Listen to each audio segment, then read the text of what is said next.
சிவபெருமானின் ஒரு அம்சம்தான் ஆஞ்சநேயர். இந்த ஆஞ்சநேயரை சனிக்கிழமை தோறும் நெய் விளக்கு ஏற்றி துளசி மாலை போட்டு கும்பிட்டா நம்ம நினச்ச காரியம் நடக்கும்.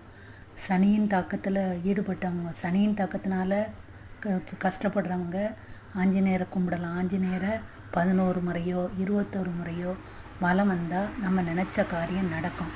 நம்மளுக்கு நல்ல ஒழுக்கத்தையும் நம்ம பிள்ளைகளுக்கு நல்ல ஒழுக்கத்தையும் தருவார்.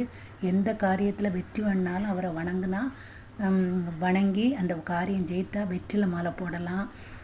நம்ம நினச்ச காரியம் நடக்கணும்னா வெண்ணெய் வாங்கி சாத்தலாம். நம்மளுக்கு எல்லாமே நல்ல செயல்படுவார். என்ன ஒரு அவசர காலத்தில் ஒரு கஷ்ட காலத்தில் கூப்பிட்டா முதல் வர்றது ஆஞ்சநேயர் தான். நான் ஆஞ்சநேயரெல்லாம் வாரக்கணக்காக மாதக்கணக்காக காலக்கணக்காக கும்பிட்டுக்கிட்டு இருக்கேன். அவரால் நம்மளுக்கு நன்மை தான் கிடைக்கும், வழியே தீமை கிடைக்காது. ஆஞ்சநேயரை சனிக்கிழமை தோறும் வழிபடுங்க.